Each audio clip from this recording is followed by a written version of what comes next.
India के वैदिक शास्त्र में हवा में उड़ने वाली कई मशीन्स का जिक्र है जिन्हें विमान कहा जाता है। वैसे तो इन विमानों का कोई अंश अभी मौजूद नहीं है, पर इनका जिक्र हमारे प्राचीन ग्रंथों में कई बार हुआ है। कई महाकाव्य जैसे रामायण, महाभारत में इन विमानों का युद्ध के लिए इस्तेमाल भी बताया गया है। 1975 में स्वामी दयानंद सरस्वती जी ने ऋग्वेद का अध्ययन करने के बाद कहा कि ये विमान वाकई में प्राचीन भारत में मौजूद थे। उनके द्वारा लिखी गई ऋग्वेद भाष्य भूमिका में इन विमानों का जिक्र वैदिक मंत्रों में किया गया है। रामायण में एक खास विमान का जिक्र है जिसका नाम है पुष्पक विमान। ये विमान वैसे तो कुबेर का था, लेकिन उनके भाई रावण ने उनसे ये विमान हथिया लिया था। पुष्पक विमान महान आर्किटेक्ट विश्वकर्मा ने ब्रह्मा जी के आदेश पर बनाया था। ये विमान इतना विशाल था कि ये लगभग एक पूरे शहर जितना बड़ा था। अब सवाल ये बनता है कि पुष्पक विमान और उस जैसे कई प्राचीन विमान कैसे काम करते थे? क्या उस समय कोई खास विज्ञान मौजूद था? प्राचीन भारत के लोगों ने अलग अलग विमान बनाने और उनको कंट्रोल करने की टेक्निक के बारे में कई चीज़ें लिखी हैं जो कि अभी भी मौजूद हैं। इनमें खास तौर पर 4 विमानों के बारे में बताया गया है: शकुन विमान, सुंदर विमान, रुक्मा विमान और त्रिपुरा विमान। संस्कृत के कुछ ऐसे दस्तावेज मौजूद हैं जो कि ये बताते हैं कि विमान कैसे बनाए जाए। 1895 में मुंबई के शिवकुर बापूजी तलपड़े ने इंडिया के प्राचीन ग्रंथों की मदद से एक उड़ने की मशीन बनाई जिसका नाम था मरुत शाखा। इस विमान ने 1800 फीट तक उड़ान भरी और ये सब हुआ राइट ब्रदर्स के दुनिया के पहले प्लेन उड़ाने के 8 साल पहले।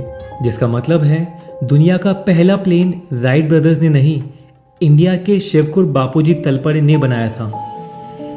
कुछ सालों पहले चाइना के आर्कियोलॉजिस्ट ने तिब्बत के ल्हासा में कुछ संस्कृत डॉक्यूमेंट डिस्कवर किए और उनको चंडीगढ़ यूनिवर्सिटी में अध्ययन के लिए भेज दिया। यूनिवर्सिटी के डॉक्टर रुथ रीना ने इन डॉक्यूमेंट्स पर अध्ययन करने के बाद कहा कि इनमें अंतरिक्ष यान यानी कि इंटरस्टेलर स्पेसशिप बनाने के निर्देश हैं। इन डॉक्यूमेंट्स में और भी कई रहस्य जैसे अदृश्य होना, पहाड़ के जितना भारी होने के बारे में बताया गया है।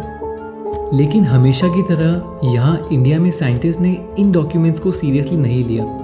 लेकिन जब चाइना ने अनाउंस किया कि वो अपने स्पेस प्रोग्राम में ये जानकारी यूज़ लेंगे, तब इसकी अहमियत यहाँ बढ़ने लगी। 1875 में इंडिया के एक मंदिर से प्राचीन ग्रंथ मिले जिनका नाम था वैमानिक शास्त्र, जो कि ऋषि भारद्वाज ने लिखे थे। वैमानिक शास्त्र में इंडिया के प्राचीन विमानों के बारे में जानकारी थी। उनमें इन अद्भुत मशीन्स को बनाने की जानकारी थी और तो और कई रहस्य थे, जैसे कि इन मशीन्स को इनविजिबल कैसे किया जाए। वैमानिक शास्त्र को 1959 में संस्कृत से हिंदी में ट्रांसलेट किया गया, फिर बाद में 1973 में इंग्लिश में किया गया। वैमानिक शास्त्र में विमानों की तस्वीरों के साथ साथ 8 अध्याय यानी कि 8 चैप्टर्स हैं। इसमें 3 तरह के विमानों के बारे में बताया गया है, जिसमें ऐसे उपकरण हैं जो कभी आग नहीं पकड़ेंगे और कभी टूटेंगे नहीं।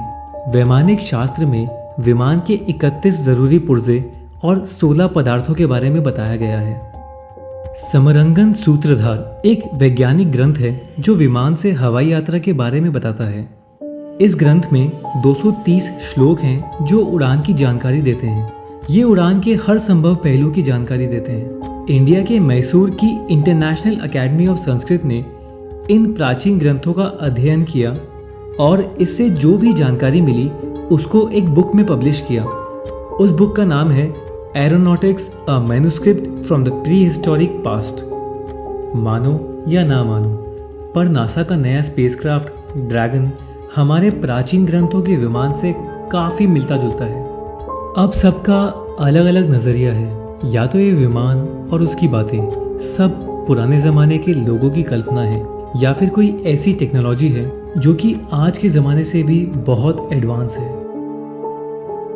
अगर आपको ये वीडियो अच्छा लगा हो तो प्लीज़ वीडियो को लाइक करिए और हमें नीचे कमेंट्स में बताइए।